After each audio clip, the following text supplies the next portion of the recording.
Saya harap Anda nggak baper ya, karena saya akan ngajak Bung Rocky ngobrolin soal ongkos naik haji yang naik tinggi banget. Kemarin udah heboh tuh ketika naik tinggi, tiba-tiba muncul berita dari Arab Saudi bahwa Arab Saudi itu menurunkan biaya haji, disebutnya begitu ya, sampai 30%. Sementara kita biaya itu naik hampir 50%. Meskipun kemudian Kementerian Agama menjelaskan yang turun itu pelayanan haji yang disebut Arafah Mina. Tapi kalau yang lain-lain kan pesawat, aftur, pemondokan, transportasi tetap naik. Nah ini tapi orang tetap nggak percaya nih Bung Rocky.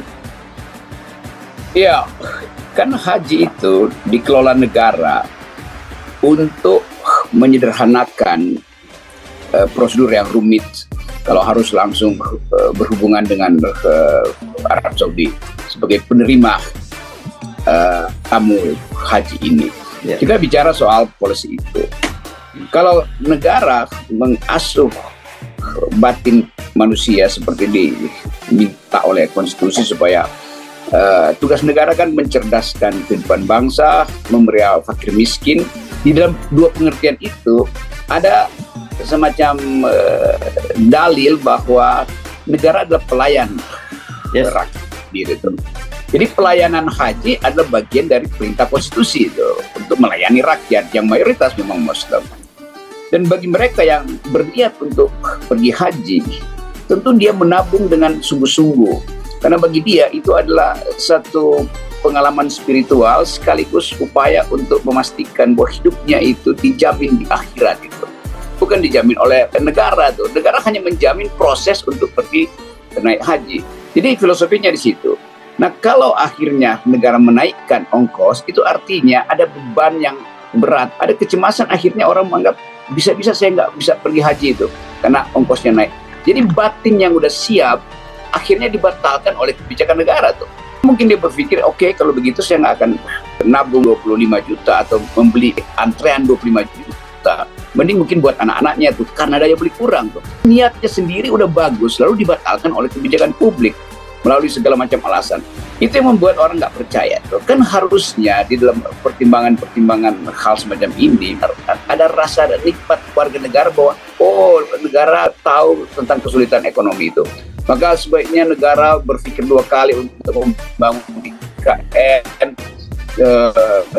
Jadi dulu bagian batin dari manusia itu supaya ada kelegaan tuh. Sekarang kita lihat bagaimana rakyat dipaksa untuk bayar premi dulu, dan premi itu kita nggak tahu pergi kemana. Bahwa pemerintah akan bilang silakan audit, oh iya, tetapi ada orang yang menabung 30 tahun dan bagi dia akhirat itu udah ada di dalam bayangan dia. Tiba-tiba dia berpikir lagi, jangan-jangan saya nggak nyampe. Pikiran jangan-jangan nggak nyampe, itu artinya dia nggak yakin bahwa pemerintah bisa menyelamatkan uang itu.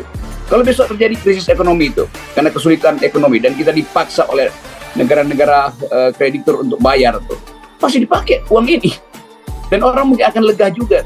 Tetapi kalau negara bilang bahwa enggak, itu nggak akan dipakai tuh, orang bilang ya apa, bagaimana jaminannya tuh? Sama seperti penempatan dolar di Bank Indonesia yang dijanjikan nggak akan dipakai untuk pihak ketiga. Buat pihak mana kalau begitu tuh? Kita lihat kontrasnya. Mereka yang mengekspor hasil bumi Indonesia yang juga hasil rakyat Indonesia diberi insentif oleh Bank Indonesia supaya taruh di BI itu langsung masuk rekening BI, nggak perlu lagi rekening bank-bank komersial. Tetapi BI mengkomersialkan itu kan memberi insentif pada oligarki untuk taruh uang, itu adalah komersialisasi. Padahal Bank Indonesia nggak boleh lakukan aktivitas komersialisasi, dia hanya boleh menjadi jembatan untuk simpan pinjam. Jadi orang akan, mungkin rakyat nggak paham itu, tapi kita yang paham, kita lihat bahwa rakyat kecil diperas, rakyat besar dielulukan, diistimewakan. Jadi kita balik lagi pada kebijakan negara yang orang nggak yakin bahwa dana itu akan disisakan atau disiapkan untuk mereka. Kenapa? Karena ada krisis ekonomi di masa depan. Karena bakal ada pergantian kekuasaan di masa depan, di masa depan yang dekat, tuh pemilu segala macam. Jadi balik pada tadi, batin yang udah siap untuk pergi, tiba-tiba terganggu karena dia mesti berpikir jual apa lagi kita kalau begitu tuh. Kalau begitu ada bagian cekcok di dalam keluarga. Ada anak yang nggak bisa disekolahin karena mesti nambahin ongkos haji bapak ibunya. Lalu anaknya mulai berpikir, kenapa sih nggak tunggu saya lulus baru naik haji? Dia nggak bisa terangkan. Ibunya juga bilang, ya mungkin saatnya ini. Tapi karena kamu masih mau sekolah, maka ibu batalkan naik hajinya tuh. Jadi bagian ini masuk juga di dalam pembicaraan keluarga, bukan sekedar kebijakan yang diputuskan di kabinet. Tapi saya tahu nanti orang akan mulai bully. Rocky Gerung, emangnya lu mau naik haji kalau yang protes-protes? Bukan.